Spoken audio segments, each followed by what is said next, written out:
Hola, cuentistas. Ya está aquí otra vez la pirata gafapasta. Hoy en la última clase sobre prehistoria. ¿Y de qué vamos a hablar hoy? Pues vamos a hablar de cómo el hombre va evolucionando y cómo vivía el hombre prehistórico, porque hemos hablado de muchas cosas. Hemos hablado de las primeras pinturas rupestres, por ejemplo, o del origen de la comunicación. Pero ¿sabemos cómo vivían esos antepasados nuestros tan alucinantes, y cómo llegaron a descubrir cosas fundamentales para ahora mismo, que nosotros usamos ahora?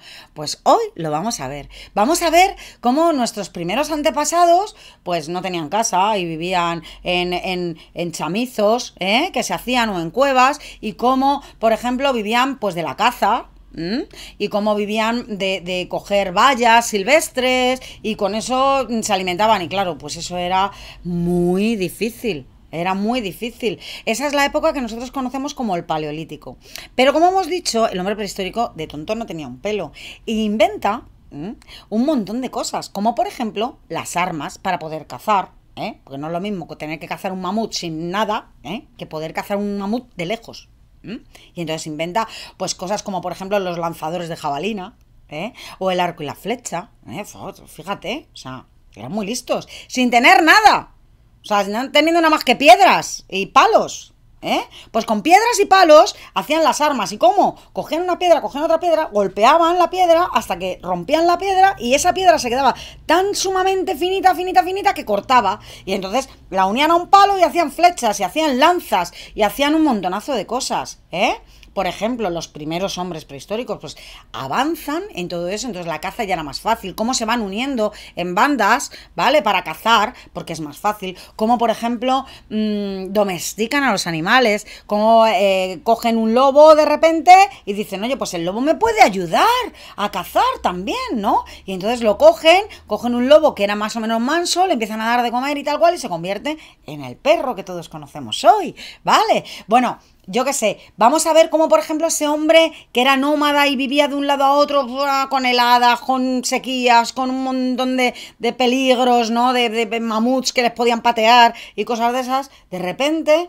descubre que si se une y si coge a un jabalí, por ejemplo, o a una cabra salvaje y la mete así en un redil, ¿vale? Pues va a tener, por ejemplo, leche para alimentarse. Y entonces se hace sedentario y empiezan los primeros poblados, los primeros pueblos que se hacían pues con barro, con adobe, que se hacían con adobe, y empiezan a dividirse el trabajo. Pues mira, yo hago cerámica, ¿vale? Y yo voy a hacer cestas, ¿vale? Y yo me voy a dedicar a pasear a las cabras para que coman y cada vez tener más cabras, y se inventa la ganadería. Y voy a coger una semilla y la voy a plantar, y en vez de coger e irme a coger bayas silvestres, pues lo que voy a coger es, voy a plantar semillas y voy a hacer que esas plantas crezcan al lado de mi casa.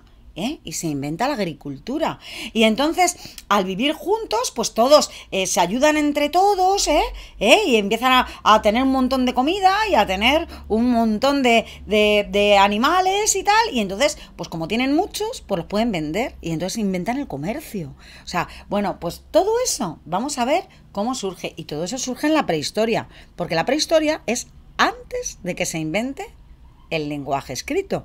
Así que vamos a ver cómo nuestros antepasados prehistóricos pasan de ser cazadores y recolectores a ser sedentarios, a ser ganaderos y a cultivar las plantas.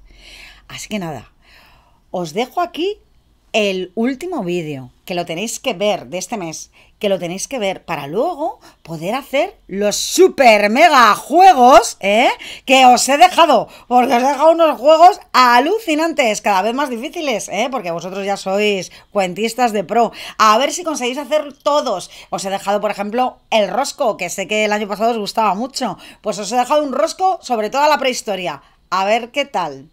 A ver qué tal se os da. Bueno, y lo dicho, que nada, que cualquier duda me llamáis y hablamos, y que me mandéis, por favor, críticas literarias para la radio. Hasta luego, cuentistas.